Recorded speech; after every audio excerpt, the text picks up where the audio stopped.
Hello, and welcome aboard to this episode of the We Are Reading One Piece podcast. This is a podcast dedicated to following the entire story of One Piece from beginning to end as we focus on each volume. We keep the discussion spoiler-free for new fans of the series, so this is the perfect place to follow along, whether you're new to the series or just want to revisit the world of One Piece with us. This week, we will be covering the second part of Volume 65, To Nothing, which covers chapter 642 through 646. My name is Joel, and I'll be your host. Joining me today, we have Evan. Hello there. So how's it going? It's going good. Yeah. Yeah, so it's going to be just us two today. Cody and Sean are currently below Fishman Island fighting off some new Fishman pirates, while Evan and I are up above Mermaid Island trying to stop Noah from crashing down and crushing everybody. So we can hold down the fort. Teamwork. Yeah, we'll see what we can do, but we might need some help from Luffy. All right, so I'm just going to give a quick recap from where we left off. Vanderdecken had sent the Noah after Shirahoshi, causing the Ark to loom over Fishman Island. Shirahoshi left the bubble of Fishman Island, leading the Noah away from her people. Hody chased after Shirahoshi, followed by Luffy, who then met up with Fukaboshi. Hody decided he no longer needed Vanderdecken, so he attempted to kill him to cause Noah to fall onto the island itself. Vanderdecken survived the attack despite falling onto the Noah. As the Ark continued to follow the princess. However, Decken tripped, hitting his head, and knocked himself out, causing the ship to fall. Below the plaza, the other strats prepared to take on the other members of the new Fishman pirates. Hody removed the air around Noah to take away Luffy's ability to fight there. The air tank operators reported to Luffy that they have enough air built up that they can send a bubble to restore the air around Noah, though they'll only have one shot. Luffy told them to do it. Fukaboshi asked Hody why he hates humans so much, but his answer shocked him, revealing Hody's true nature. It's chaos, man. Pure chaos. Yeah, right? Yeah, a little cryptic here, too. So maybe we'll get the answer to what Hody's true nature is somewhere in this volume. Mm-hmm. All right, so let's start with the first chapter for the episode. That'd be chapter 642, Lost All Face. The citizens around Fishman Island tried to figure out what is going on and where they need to evacuate. Neptune's army has made it to Conchcord Plaza and are confused to see the pirates fighting, with the strats working with Jinbei. They learn what is happening and join to help, not wanting to lose face by relying on pirates to save the country for them after how they were treated. Hammond arrives with human slaves to carry him. Jinbei requests Robin to free the slaves, not being able to stand seeing fishmen act like celestial dragons. Things heat up as the other strats clash with the new Fishman opponents. It's heating up. Yeah. So where do you want to start in this one? Well, something that you just mentioned in the summary that hit home was Jinbei likening Hody's men to celestial dragons, which, as we know, is like the ultimate insult. And that is what we see here. We see the use of like slave labor and belittling of the humans in this scenario. Yeah, it's pretty despicable behavior. Yeah, and this is definitely a great call out on Jinbei's part. Yeah, like recognizing kind of like the hypocrisy that they're exhibiting. It's kind of like it's okay if we do it, but not if they do it, and it's kind of like vice versa. mm-hmm. So it's kind of like they're just kind of doing the same thing to each other, and that's where the problem is, where things aren't going to get better if everybody's just trying to get even. So by doing the same things that were done to them, they're kind of just not really solving the issue, and they're just kind of making it worse. Right, just perpetuating this cycle of violence and hatred. Yeah, and just like lack of respect for like life as like a whole. Yeah, right. We already didn't like these guys, but now it's just becoming more and more clear. Yeah, and this kind of also answers the question, like, what's Hammond been up to? It's like, here he is, because he kind of showed up at the beginning of the arc, and like he kind of got blasted away, right? And now he's just kind of like show up, like, hey, I'm still here, guys. I'm a little bandaged up, but I'm still here. I got these human slaves to carry me like I deserve. He calls them like the slave tank. And then I like that Jinbei is the one that requests for Robin to free them. Mm. So Jinbei is also recognizing like again, it's like the act like a celestial dragon. Like let's help these humans. Like even though they're pirates, Right. we can't keep living like this. So like Robin, can you please free those slaves? And Robin's like, sure, if that's what you want. Yeah. Doing what's right. Yep. Or Sanji standing on Wadasumi's face is such a great visual. It's so funny. It's kind of egging him on here. Yeah. Yeah, I thought this was hilarious. So Watsube kind of took it upon himself to start like inflating to get as big as possible. And yeah, and like I said, Sanji's like egging him on, like, the Kraken's still bigger than you, right? And he's like, oh yeah, well I can get bigger. You haven't seen anything yet. So yeah, I thought this was funny how like Sanji's kind of baiting him here. Yeah. Additionally, in this chapter, we get to see some cool moves, some cool new moves from the Straw Hats, and with Frankie fighting, he does this punch, and I honestly thought he punches this guy's head off. Yeah. It's like Oda just like went like heavy on the shadow, like I was like, oh we my can't show god. that. But it was a ink doppelganger, so yeah. That got me too. I'm like, oh wow, he just yeah, it got me though. I was like, wow, brutal. And then once again, Frankie having to pop out to do an attack from himself. So it's like the tank is almost like just for show. Like it had like a few like cool moves, and like everything that Frankie's doing is like you have to do it from within the tank. So. Yeah. I love how Chopper catches it and is like shocked that he's like, oh wow, fireball, and then he realizes that it wasn't the robot, it was actually Frankie. So good. And in the next panel, we see Chopper's heavy point. He's he's basically a Hulk at this point. He's massive, which Zoro comments on. It's pretty great. It's like, yo, Chopper, you've been hitting the gym. You look buff. Yeah, Chopper's looking huge here. Getting swole. Yeah. Yeah, we see some progression here from Chopper. So Zoro says, hey, you're looking kind of monstrous. And then Chopper says, I'm fine being a monster for Luffy's sake. So he's had that kind of like, he's been able to embrace that part of him. Mm-hmm. And like, he didn't want to be a monster because he didn't want to scare away like people, and like he didn't want to like have no friends. So now he's found people to accept him. So he's able to kind of accept the side of him as well. And like, he's like, I'm okay, like being a monster. Like as long as I can be helpful, I want to help my friends. Yeah. So yeah, I like this character progression for Chopper.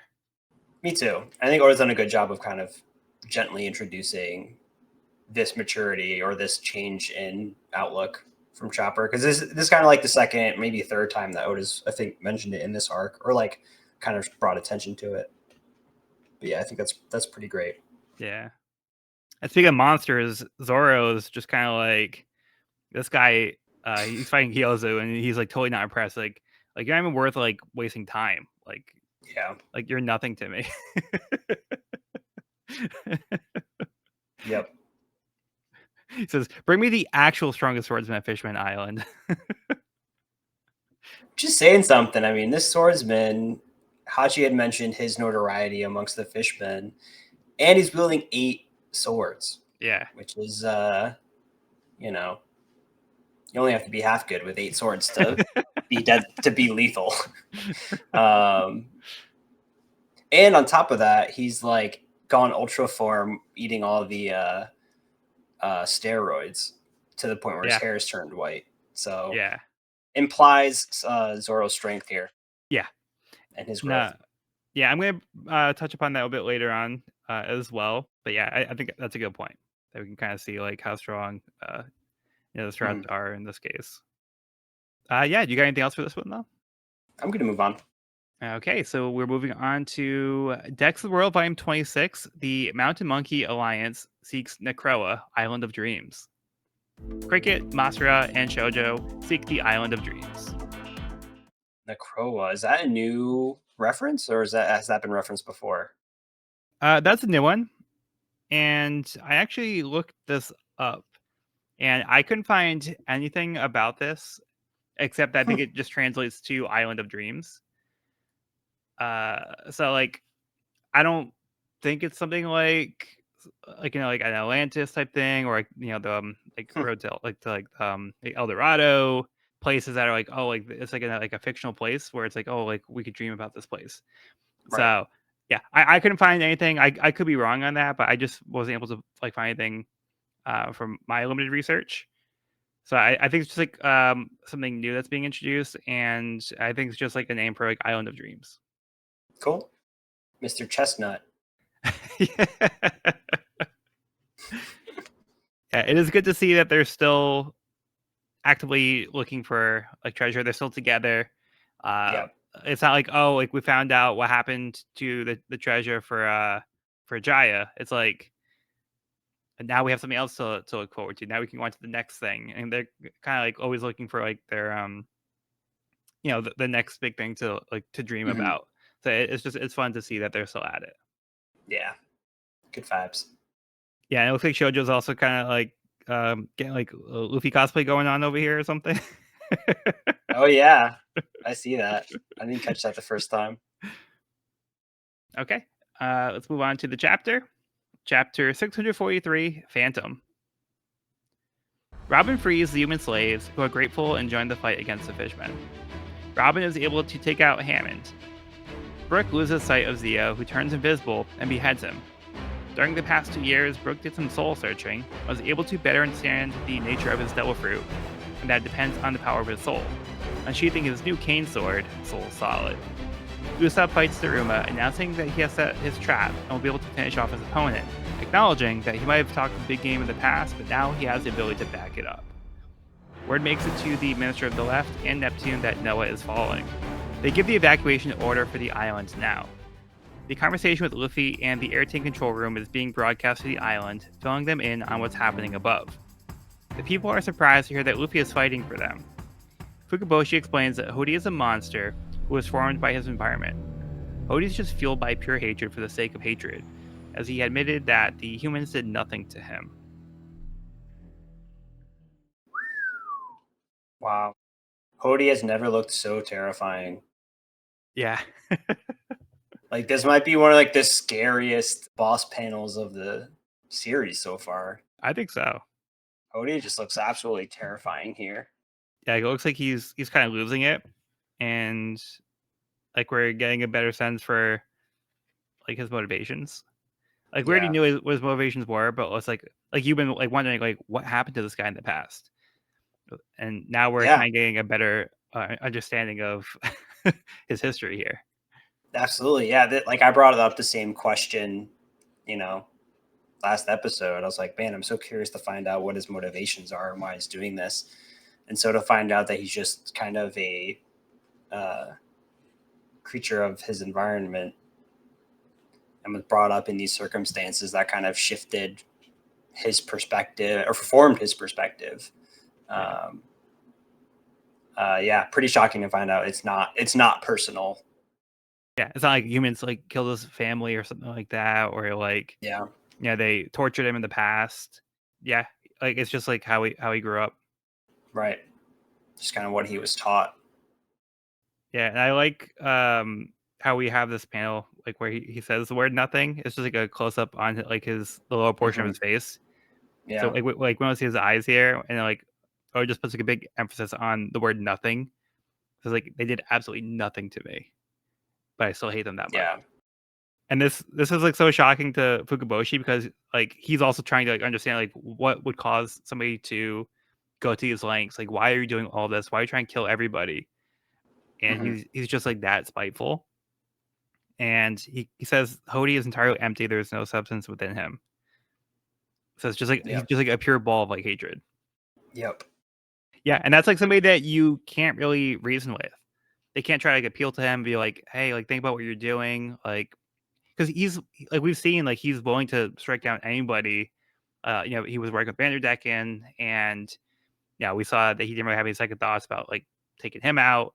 He doesn't care if his subordinates below get killed.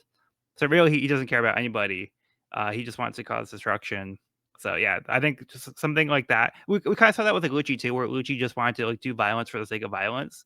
And those are the types of villains where it's not something that you can appeal to like their human nature, because they kind of don't have that within them. So Right. there's something seriously wrong with them, where like they are just going to act out in such a way that they're ready to just take out everything with them if that's what it takes. Yeah, which makes a very terrifying villain, because it's like they Yeah. kind of have nothing to lose. Right. And it seems like they're purely motivated by anger or like evil thoughts or beliefs, which is pretty scary. Yeah. And it's kind of like a micro example of the theme of this whole arc, where there's like this generational hatred that's kind of like imbued in people and just passed down from generation to generation. And here it's kind of like, an extreme example of that, of Hodie's life, like having just grown up in this environment, and all the people he looked up to told him to think this certain way. And so there's almost like an ignorance in it as well that's sad. Yeah. It's almost like he didn't know any better, because again, these are the norms that he was raised in. And so to him, in perspective, this is the way things are. This is how it is. This is what everyone's telling me to think and believe. So, he never really formed his own opinions or his own ideals. Yeah, and he was never willing to learn or change. Like we see a contrast with like Jinbei, who we did see when things started out, he didn't really like have like that desire to like make amends with humans or get to know them. But then we saw throughout his journeys, as he got to experience more of the world and meet new people. So by meeting Koala, that kind of opened his eyes a little bit. So he was actually able to meet humans, and he wanted to understand them better. So he actually took the time to change his thinking. And now we see him in the present. Again, he's concerned about the optics, and he's trying to show that he's friends with Luffy and the Straw Hats, and he's trying to work with them. So he's trying to build a bridge with the humans, as opposed to we see Hodie, who's trying to just tear the bridge down. Yeah. I'm now thinking of the metaphor of like Hodie grew up in a bubble, and like Fishman Island is literally a city that's in a bubble. Like it's literally in a bubble. They're literally, separated from a lot of this old hatred. And so it's hard to have your perception changed when you're surrounded by, this like almost like this paradigm that everyone just kind of believes. Yeah. Scary stuff. Yeah. But back to the top of the chapter, we're back at some cool fight sequences where we get to see some of the Straw Hats' abilities showcased here. First, we see Robin, who's able to pretty much like clone herself, which is really cool. Like we saw it very briefly when she was breaking up a fight earlier. What between like was it Zoro and Sanji maybe, or Luffy? No, was it Luffy and Jinbei? It was Luffy and Jinbei, and then Sanji got in the way. That's right. Yeah, it's just like Robin, I'll help you. That's right. Yeah. So I feel like that was kind of the first time we saw it, but now we're seeing it like as a combat maneuver, and it's pretty impressive and pretty impactful. Yeah, because it looks like she gets caught by the net from Hammond, and then she kind of disappears, and he's like, "Huh? Where'd she go?" And she pops out like on his neck, and she sprouts out like at his feet. So she's able to do a double clutch and use both of her bodies in order to pull off this move. It's been like her signature move since we've seen her. Right. So yeah, this is a pretty cool way of using her powers. She's also like the full body double clutch. Yeah, she's also sprouting multiple arms too. So she's getting more impact from each arm. So she has like a set of 3 arms on each side. Right. So, yeah, she's able to grab like a larger body, kind of like what we saw with like Yama in Skypiea. Mm-hmm. Yeah. So we see like a new version of that here. But we're also seeing her like teleporting in a sense, like because she's not like I feel like up till now we've only seen her sprout limbs in conjunction with her form, but never like taken her physical form and moved it somewhere else entirely. So it's like hard to tell like if like she's moving her main body or if she's just sprouting other bodies. Right. Um, yeah, it's almost like a Shadow Clone Jutsu from like Naruto, but it's like, Yeah, yeah, I don't know it which body is. is. So, because we see her caught in the net, and then she seems to like disappear from within the net. So if, I feel like she kind of like transports out. Is that correct? It's either that or she dissipates that body, which again, I'm not sure if that was her original body or not. Right. Yeah, I guess it doesn't clarify if she was doing like a shadow clone thing again. Yeah.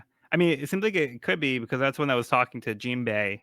But yeah, she could possibly just sprout her entire body elsewhere. Uh, Yeah. so it's not entirely clear, but maybe that'll be cleared up in the future. Yeah, that's pretty interesting. Because if she could effectively do that with her like physical body, she can basically like teleport if that's how the power works, Yeah, pretty much, right? which could be pretty powerful, like to be able to like essentially teleport somewhere. But yeah, super effective here. Then it transitions to Brooks' battle, which was incredible. I definitely didn't really see this coming, but I think it's a really cool factoid about like his abilities and how they work, and kind of like an explanation. I feel like I didn't realize I hadn't gotten this explanation till now, like how this Yeah, all kind of works, but like it makes so much sense now that essentially like his life essence isn't attached to his body so much as like his soul is his life essence. That's kind of my right. interpretation of it. I don't know. Yeah, Um, I think that's right. yeah, It's almost like the soul is like his heart, and like as long right. as he has a So soul, then like he can still yeah, yeah. How do you kill a skeleton? live. Um, but Yeah, pretty 'cause funny the to head see him comes lose right his off. head here. Yeah, pretty hilarious seeing him lose his head here. Off with his head. This is pretty good. Yeah, I like how he kind of accidentally stabs Zio. He's like, "Oh, I heard a voice over here," so he just stabs in that direction, Yeah. and then he happens to get him. Yep. Because Zio like announces his attack as he's coming in. and, Hilarious. and Brooke's like, "I just stabbed you, didn't I?" He's like, "That's what you think until the till the moment you are defeated, fool." So he's still I like, "Well, dulled maybe he gets the tip of your blade with my body. So good. yeah, In this like flashback explanation of Brooks, we also do get more hints of his like bard-esque abilities where he's able to like touch people's souls. mm, Um, he says, drawing them into my world and even showing them illusions, which I think is so cool. yeah." Um, so he's able to like tap into people's souls. It's on the spiritual level. Yeah, I think that's such a cool ability that fits in. And I love that it's attached to music as well. Like, I think that's Yeah. such a cool ability and just like creativity in from Oda, and just like this really cool like bard power. It's so cool. It kind of adds another layer to the name Soul King as well. Yeah, it does. That's true. That's so true. Love that. Yeah, it's something that kind of like hasn't really been touched upon in the series, like the concept of a soul. It is something that's a little abstract, and we just see the example of Brook being able to leave his body, and we see like a ghost form.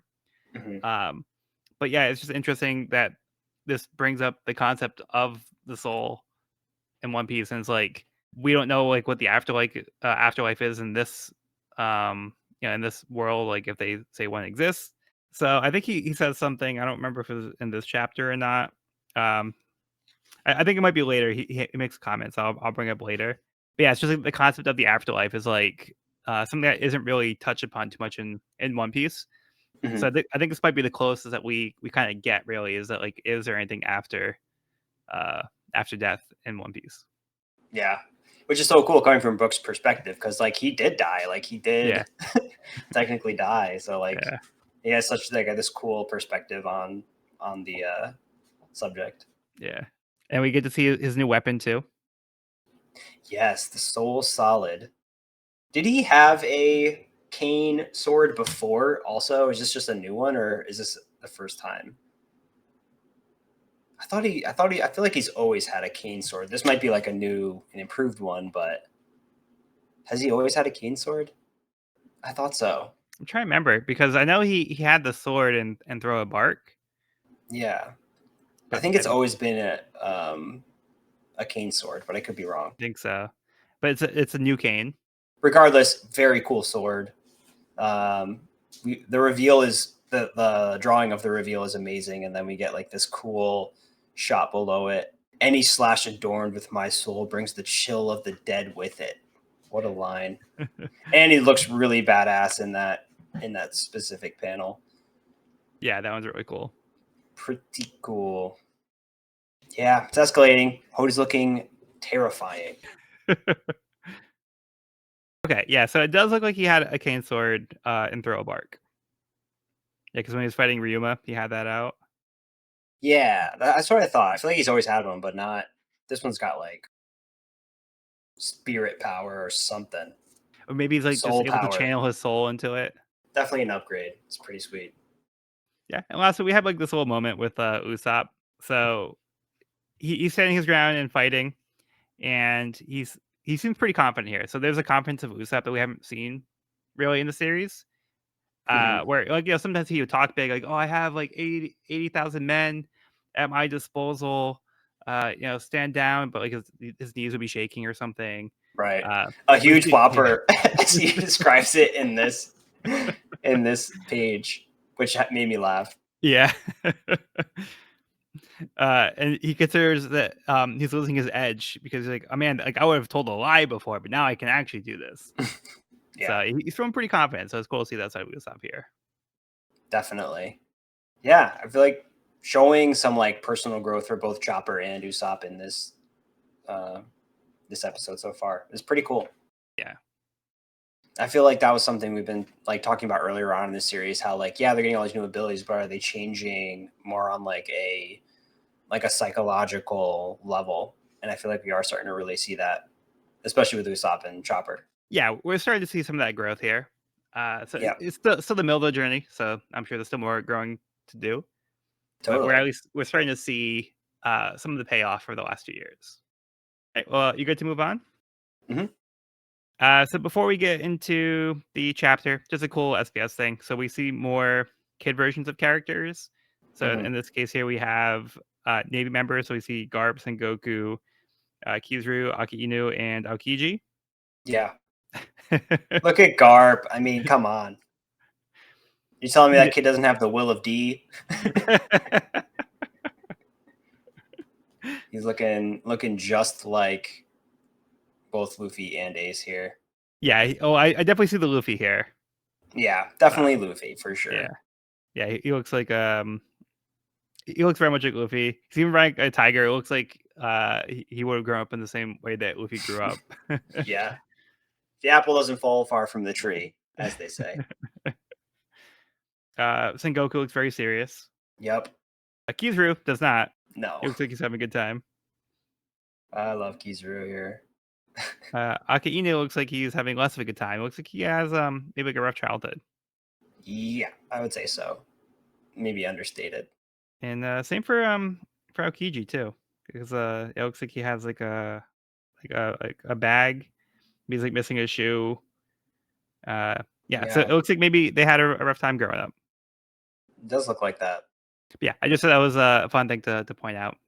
Whenever we see yeah, I do like when Oda does this, the kind of like little peek into the childhood of some of these characters.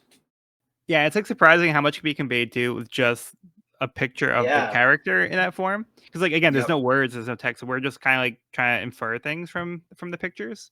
But yeah, he's not really saying anything, so it's all on what he's depicting. Yeah, it's pretty neat. Yeah, it is very telling. All right, well, let's get into the next part of the cover story. Decks of the World, Volume 27, Jaya. Southbird loves Northbird, plus Westbird and Eastbird. The Southbird Luffy captured returned to Jaya and fell in love with a Northbird.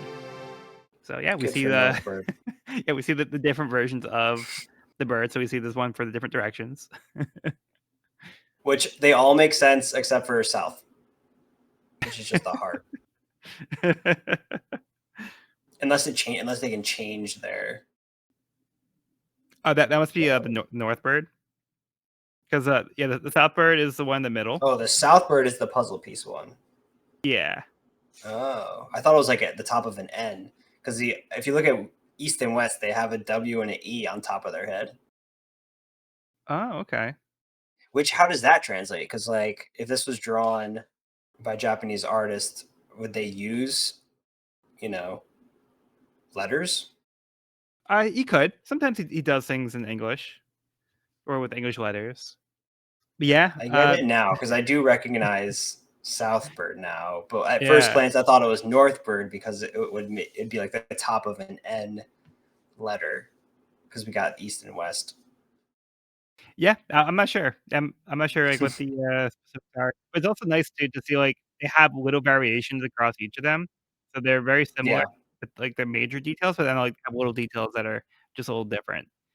You know, it's like some like have like more rounded wings, like longer tails, more feathers on the tails, different shaped head, different beak patterns. Right. So yeah, it's just fun to see these little details. But Very cool. yeah, I was looking at the One Piece fan wiki, and according to that, it's saying that the other two birds are the children of South Bird and North Bird, but that seems like they might be just kind of guessing. I mean, that could be the case, but there's not really a specific confirmation of that because they also look like they're they look like they're further. Oh no, they're small. Oh, they are on the same branch. Wow. Yeah, I did think they were further back, so maybe they are the kids. Me too. Isn't that weird that we both saw it that way, and it's like pretty clearly not that? Yeah, because you look at the branch and it's like, oh, they're right next to them. So yeah, they must be their kids. Weird. It's weird that we both saw that differently. Yeah, I think it's because they're clearly like little birds. The vine loops down, so it kind of like looks like it separates like that section. Yeah. I think my brain just autocorrected to be like, oh, they're probably the same size, but they're just further away. But yeah, they're little babies. So yeah, I guess they are the kids. That checks out. All right, well, let's get into the main chapter. Chapter 644 to Nothing. Arlong had corrupted Hody and the other young future members of the New Fishman Pirates with his speeches of hate, convincing them that killing humans was a holy war to reclaim the world that they were driven out of in the past to the bottom of the sea. Hachi tried telling the kids that some humans were good, like Rayleigh, but Hody was disgusted to hear this. When they grew older, the New Fishman Pirates put on masks and terrorized citizens who sympathized with humans. Hody joined the Royal Guard with the intention of using them, taking the energy steroid pills from the kingdom and killing the queen. Fukaboshi realizes that while they thought they were making progress, he realizes they were ignoring the hatred that was building up in the Fishman district that his mother had feared. Overwhelmed, Fukaboshi begs Luffy to reduce their past that is preventing them from reaching the sun to nothing. Luffy tells him not to worry, that he and Jinbei decided that once they got here, they wouldn't let the people be hurt, and he considers Fukaboshi a friend. The bubble launches and is able to surround Noah, giving it air. Hody begins to swim towards Luffy, but Luffy is ready, launching his new attack, Gum Gum Fire Fist Pistol, Red Hawk.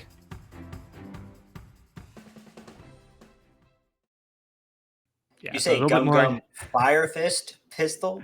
Huh. I wonder where he got that from. I love that. That's such an amazing reference. And it looks like it explodes Hody's back. Yeah. So we see like the explosion coming out from the other side of the punch. Yep. And this is underwater too. So he's able to generate this fire underwater. That's very cool. I'm very curious when we get an explanation for this one. But yeah. Yeah. So it looks like he's pretty much just using the heat from the rubber to generate enough heat to cause a fire. But I think he wanted to make something like this in particular as a way to remember and honor Ace. Mm-hmm. I love that. Yeah. So yeah, this is a cool moment to reveal this. Another one shot for Hody here. Like Luffy, I feel like this is third or fourth one shot for Luffy knocking out Hody, but love to see it. Yeah, so there's quite a bit to kind of digest in this chapter as well. Mm-hmm. So continuing the conversation that we had about Hodi's past, we do see him as a kid. So we do get a little bit more insight because we see the effect that Arlong had on him. So even as a kid, Arlong was kind of spewing, this hatred, and it really Right. sunk in for Hody and his friends. So we can see the young fisherman pirates, and they're all kind of being fed these stories about how terrible humans are. And when Hachi tries to be like, "Oh, they're not all that bad. There's some good ones out there too." Like, "Oh, we don't want to hear it. Like, humans are bad. Like, you're gross for even like telling us about that." So we can see Right. that they're already closed-minded because of the information that was being fed to them, and it's really Mhm. shaping them even from this young age, and it's really going to we can see the result of Hody now as an adult, this impact that it had on him, and Arlong is really the one responsible for, kind of feeding this. Yeah, it's such an interesting topic that I feel like I love how it kind of does this with each arc. There's kind of like a strong like moral theme in every arc. And this one is definitely like how one generation kind of affects the next generation and like how like generational hatred, that kind of thing. And then carrying out someone else's will, which I think is super interesting. Mhm. Because like here we're seeing Hody kind of carrying out Arlong's will. And in the same chapter, we're also seeing like Fukaboshi carrying out his mother's will. Right.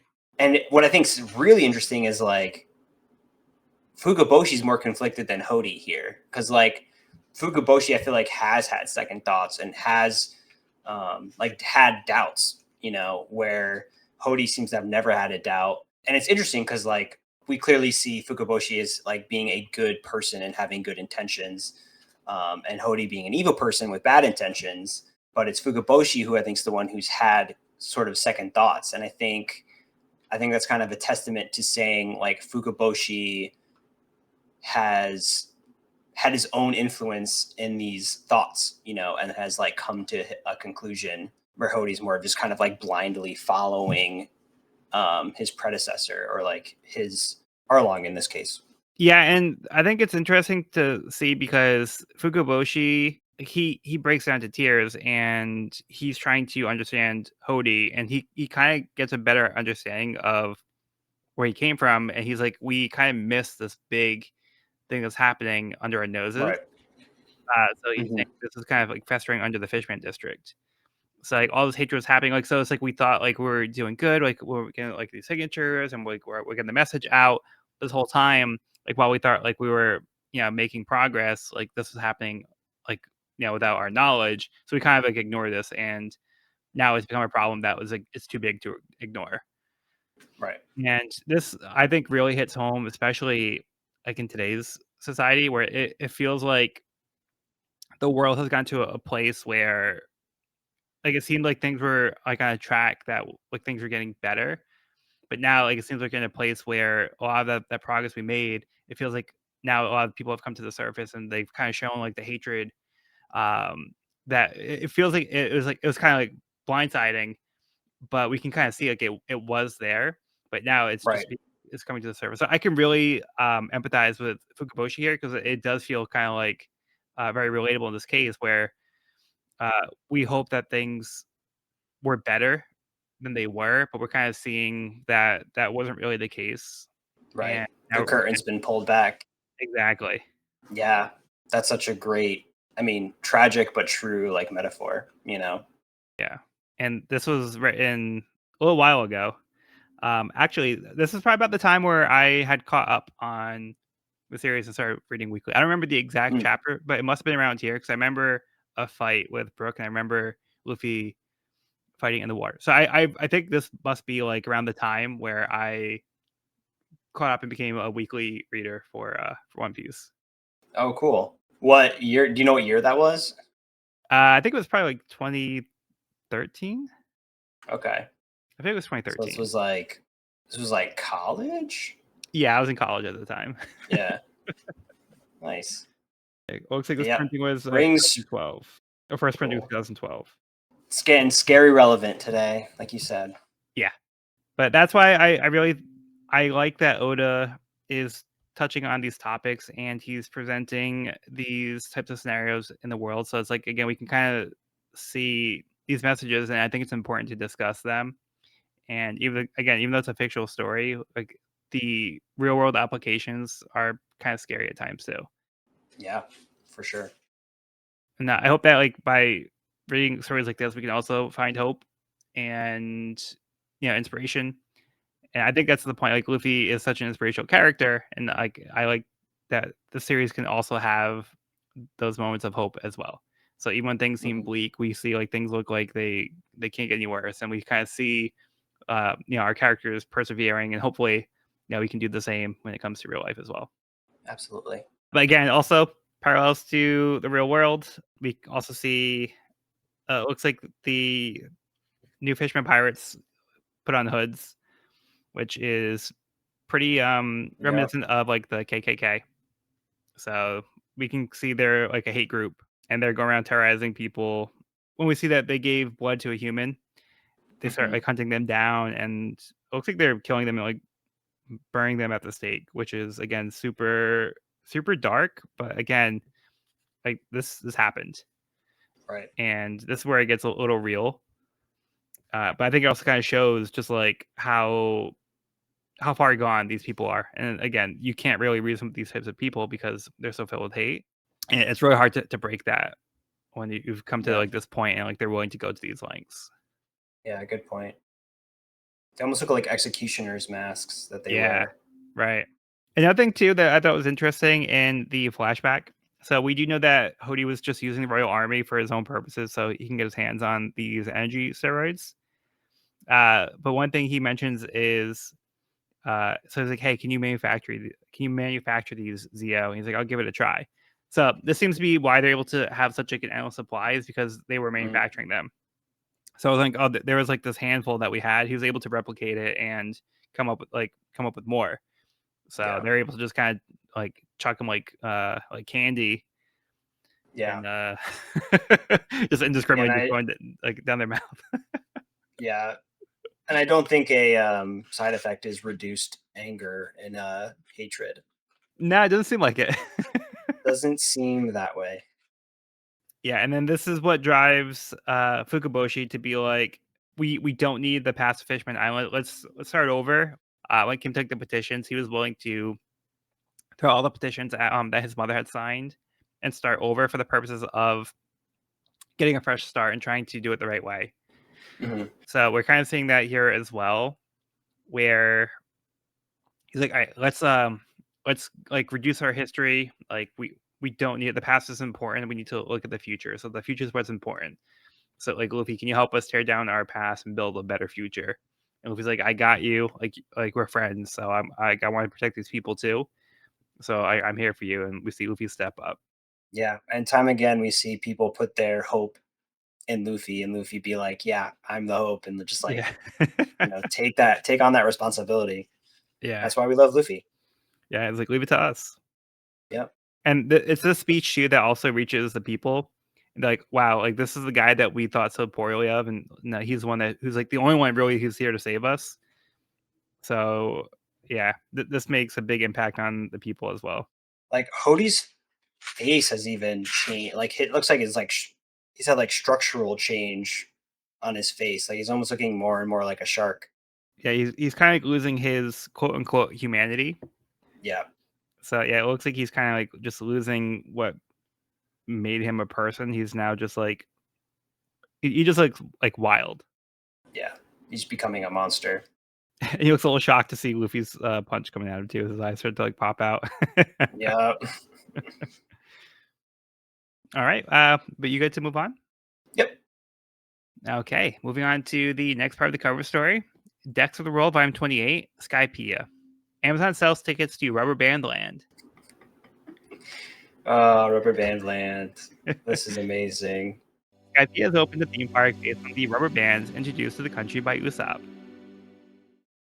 Amazing. And is it for the low price of 30 million? It looks like it. Whatever. That's not interesting. That's not the same currency as or is the B just cut off?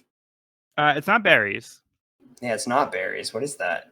Do we know what that is? Yeah, they had a different form of currency. Was it Extols in Skypiea? Mm. Extols? I think it was Extols. Oh yeah, that's right. Yeah, so it looks like it's a little E. Yeah, and they have this, like, buff statue of Usopp at the front too, as, like, the mascot.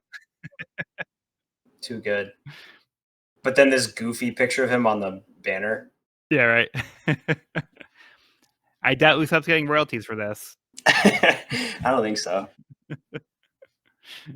Yeah, so this is a fun development. Yeah, I love this. Alright, let's get into the chapter. Chapter 645, Death is Another Form of Revenge. Luffy's attack burns through Hody, sending him flying into the deck of Noah. Frustrated, Hody gobbles a handful of energy steroid pills.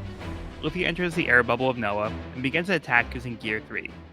With the broadcast going out to the whole island, the citizens are reminded of how Whitebeard protected the island, even though he was human as well. Hope is restored to the citizens, making them decide not to evacuate the island and to put their faith in Luffy. Luffy focuses his Gear 3 on his arm alone and carves it in armament hockey, unleashing an elephant gun attack on Hody. Luffy doesn't stop there, turning the attack into a Gum Gum elephant gatling in an attempt to destroy Noah. A broadcast is made announcing Luffy has defeated Hody. Realizing things have turned, Zio begins attacking his own men, telling them to take their hatred of humans from beyond the grave. Brook steps in and protects the others, telling them to take it from him that death leaves nothing behind.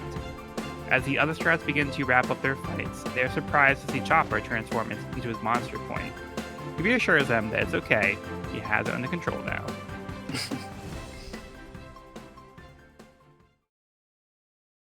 Wow. Our Straw Hats are growing up.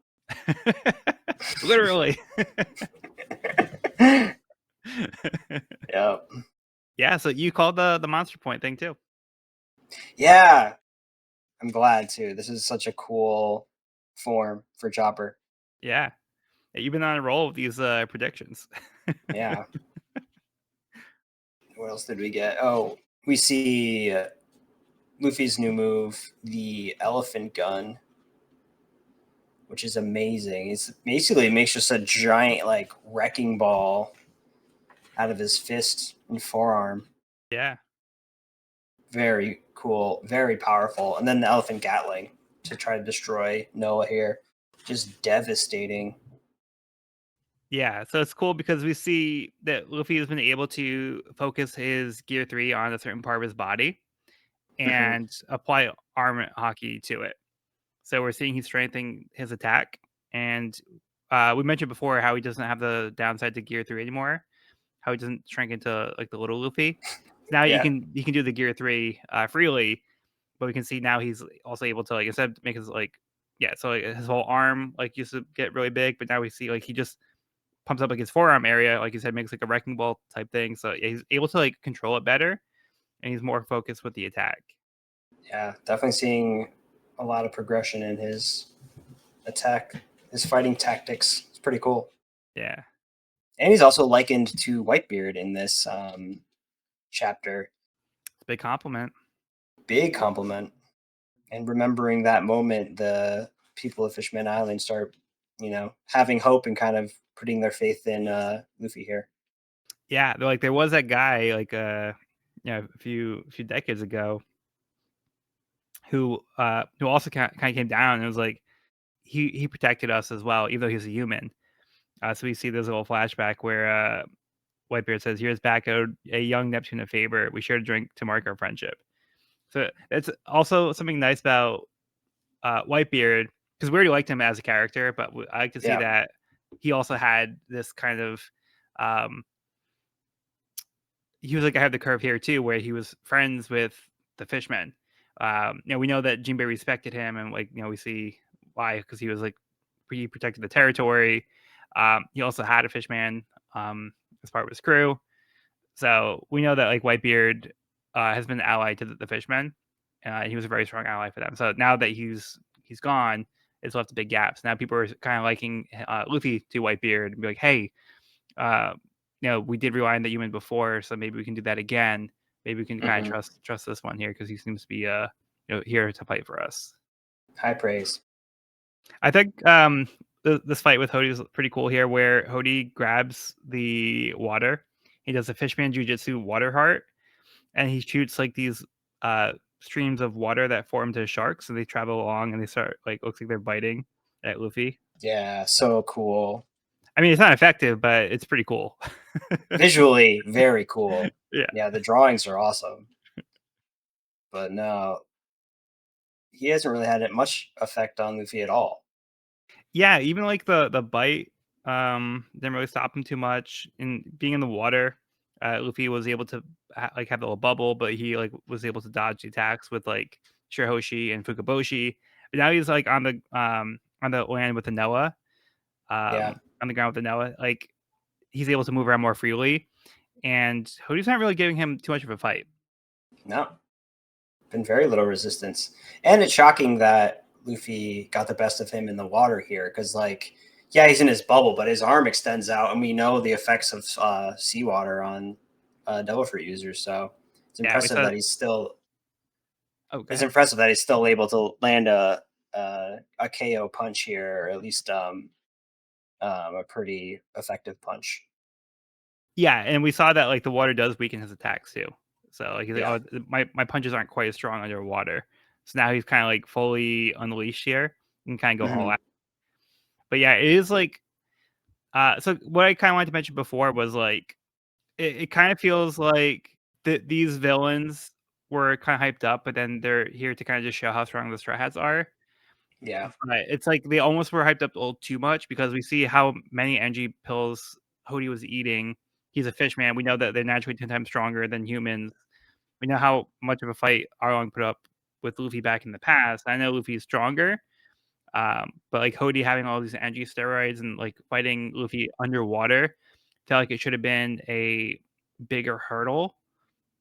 So it's a Yeah. little underwhelming here to see how much of a fight Hody doesn't really put up for Luffy.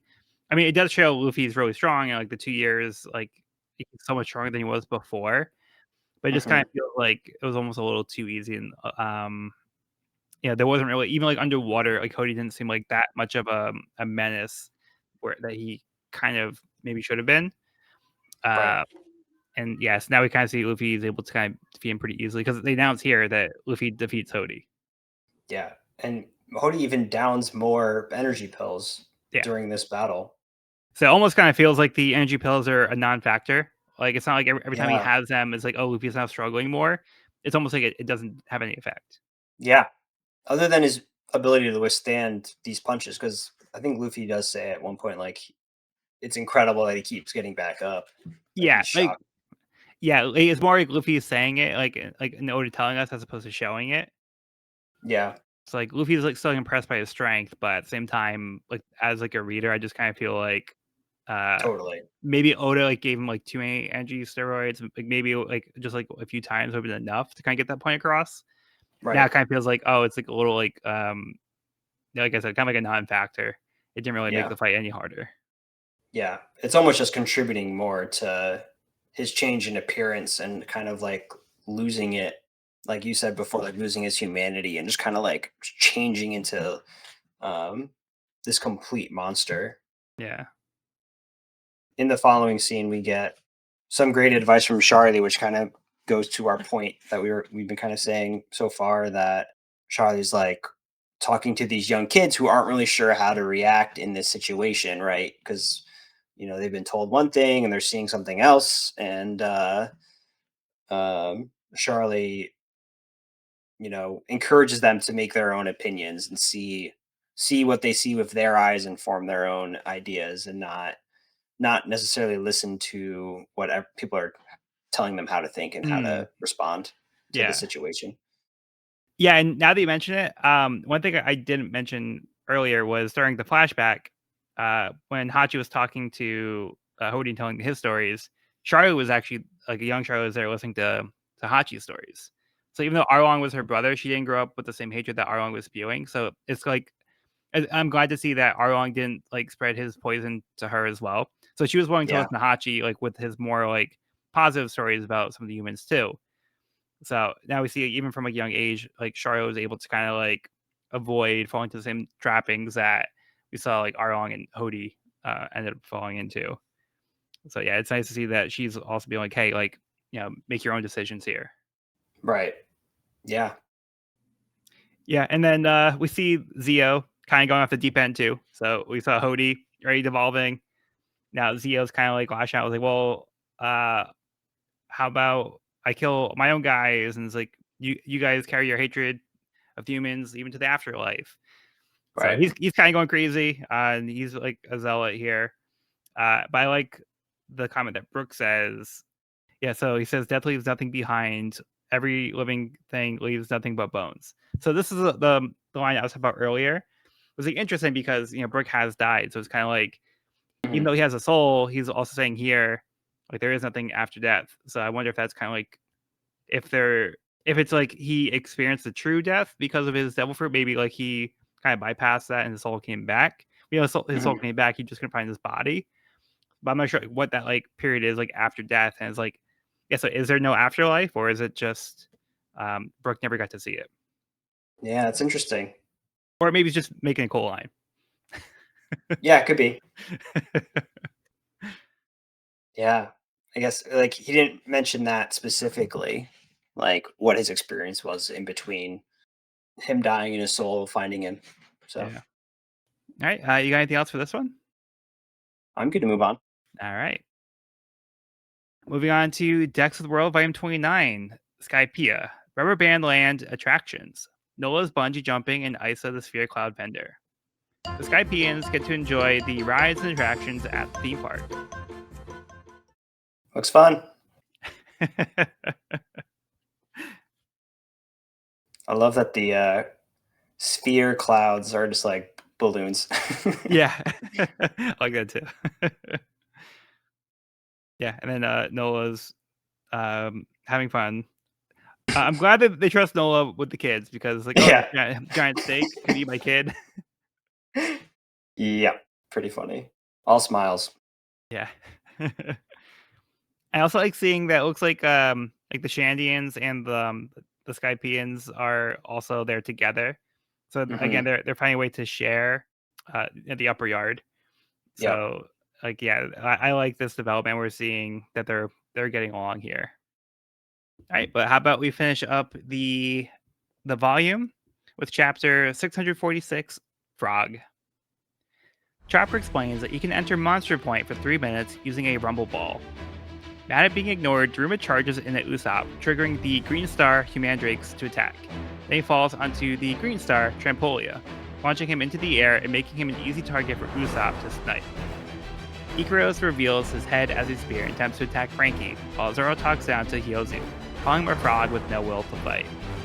Brook finishes Zia with a Blizzard Slice. Usopp shoots another Green Star, this one turning into a plant shaped like a wolf. Chopper smashes Dosun, destroying his hammer.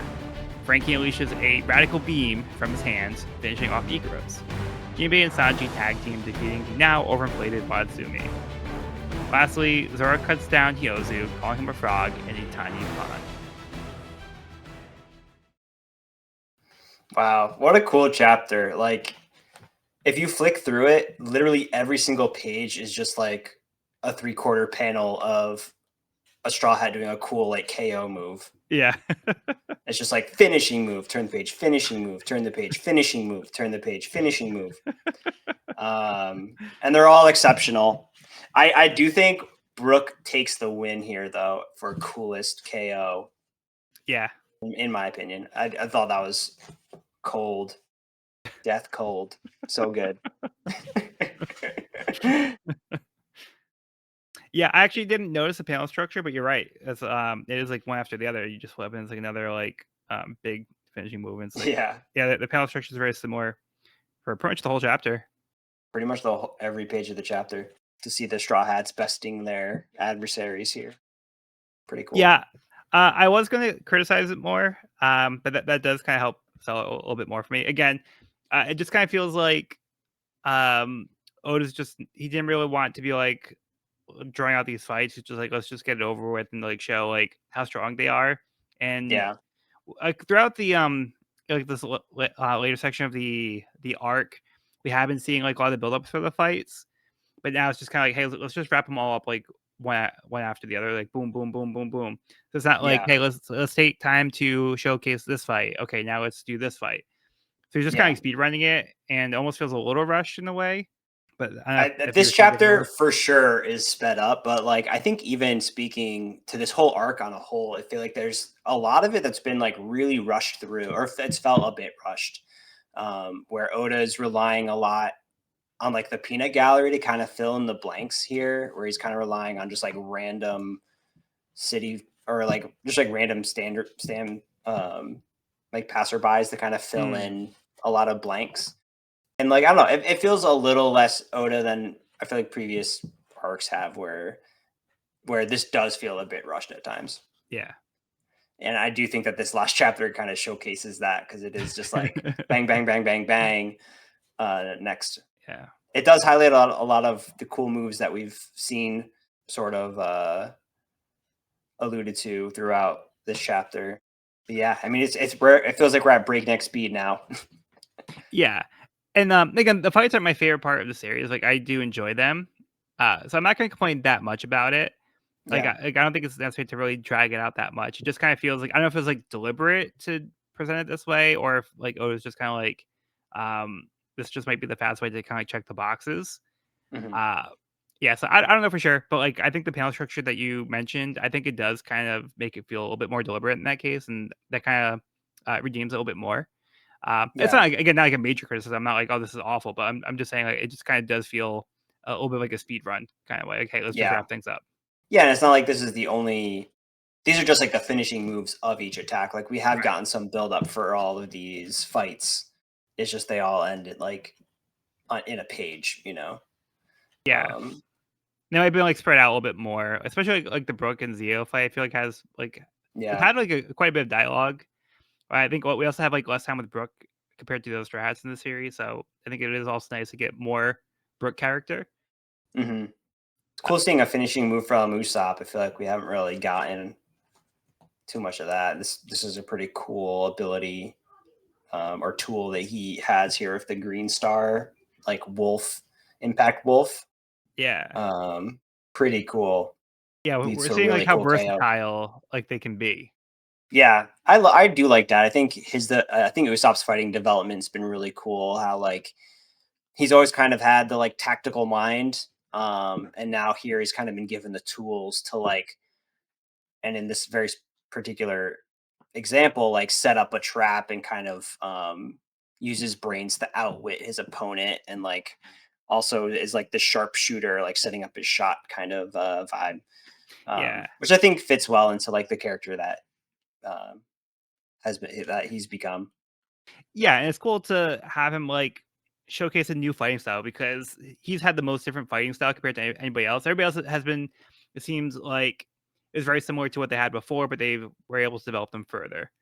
Right. Usopp here feels like because he has such a new like tool belt to work with, it's Yeah. his fighting style has now become like pretty different than what it was before. So it is fun to see him showcase what he can do. And again, like having all these different green stars kind of gives like Oda like a plot device he can use to kind of throw in something different if he wants to. So it's Right. kind of an excuse, like, hey, let's just try this little other concept here. I can throw this in because green star. Right. Yeah. That's true. It has been like pretty different every time. You know, like which is kind of cool. It kind of gives him like an unlimited tool belt of like fun abilities. Yeah, because he's just been like generally crafty in the past, and like he would come up with these little like gadgets and gizmos. But yeah, Yeah. now we just take another outlet for him to express those creativity, the creativity and like different fighting styles, and do it in a Yeah. way that makes sense for his character. Totally. Also, I love the Frankie Radical Beam. Yeah. Very cool. So this is an important card in the One Piece card game because it's a powerful counter card. So now that you've seen this move, that opens up the door to also the Red Hawk, to the Gum Gum Red Hawk. That's another one I've been Nice. playing in my Shanks deck. So yeah, it's just a little Sweet. minor thing, but it's like fun that you can actually see these counters now.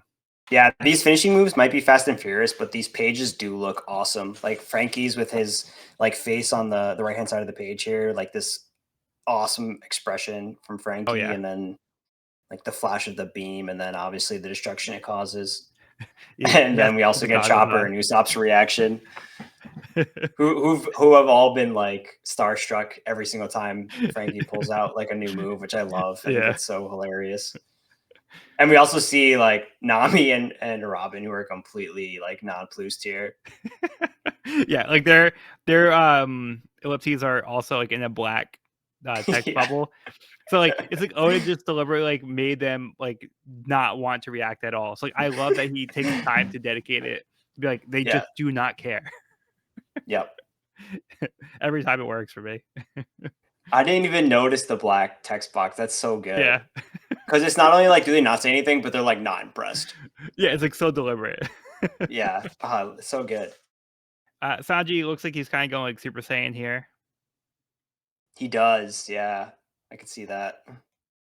Yeah, I do love how the flames look, not only around Sanji, but like even in the attack, like it just looks really cool.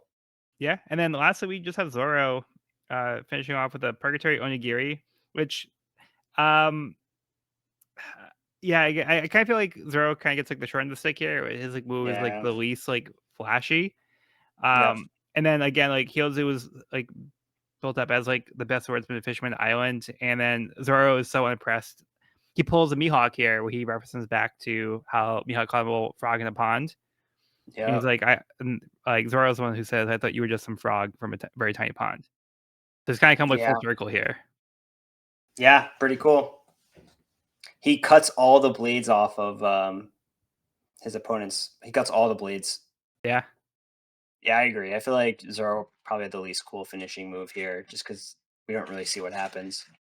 well, yeah. Again, it's just kind of like his fight is just so one sided. Yeah. We don't see him really do anything super cool because like he just wins his fight so easily. Yeah. And to that point, I think pretty much all of the Straw Hats fights have been one sided in this whole arc so far. There really hasn't been a single opponent that's really challenged any of them, I would say, that I can think Yeah, of. yeah, and I think that probably is Oda's intention to just kind of show after the time skip just how strong the threats Growth. are now. Yeah. Like I Yeah. could see it being disappointing if the Straw Hats were if they got to the new world and the first thing they do is like they struggle against their opponents and like, it's like, oh man, they're still not good enough. Yeah. So it does really highlight and showcase that their 2 years of training wasn't for nothing, and we do see they just come in and they like wreck everybody. So that Mhm. is I do love seeing that. It just does kind of feel underwhelming, but that I think that might be the point. Yeah. The Straw Hats are a force to be reckoned with. Yeah, so that's where we wrap up the volume. Good stuff. It was cool, like seeing all the showcases and like everyone's abilities and all their one-on-one battles. So I'm excited in the future for to see these moves executed as a team, like seeing how these attacks can be comboed together and what they look like, in unison. Yeah. That'll be cool. Yeah, and this also isn't everything because like we talked about how the threats weren't challenged that greatly. So they didn't really have to pull out like everything. So they didn't pull out all the stops. So Yeah. that means there's probably more to see in the future as well. So yeah, I think that's also exciting because it's not like, oh, like we saw everything now we have to think to look forward to. So now it's something that can Sure. be like Yeah. over time it could be like, oh, here's this other cool thing now. So yeah, Yeah. it's just kind of like the start of their new adventure, and it's like the return of the Straw Hats is a triumphant one. So yeah, it is reassuring to see the Straw Hats be at this stage, and they can be a fighting force. So yeah, the last 2 years weren't for nothing. They were training hard, and we're seeing the fruits of their labor. So it is Mhm. exciting to see how strong the Straw Hats have become. Yeah. It is exciting. It's very exciting. Yeah. So do you have any final thoughts about the volume as a whole? Oh man, I'm really excited to see where this leads. I feel like for as much action as there was in those last 5 chapters, like the plot didn't progress. We had some flashbacks, but like the plot didn't progress a whole lot. So like we still have the imminent danger of the Noah crushing all of Fishman Island, and like we still. I mean, it seems like Hody and his crew have kind of been finished off, but we still have not reached the climax of this arc. So I'm very curious to see how it wraps up and how if Sharky's prediction comes true or not. Yeah, so we did see some cool stuff. It is nice to see these fights wrap up. and we are getting to the end of the arc. So it is going to be exciting to see how everything does tie together and wrap up here. But like you said, we also did have some depth too when it came to like the flashback stuff. Like I think there were some more topics and things that were introduced here or reintroduced in different layers of things. I do like seeing the more complicated aspects be brought up here and the different themes. And like I said, I just felt like it was relatable.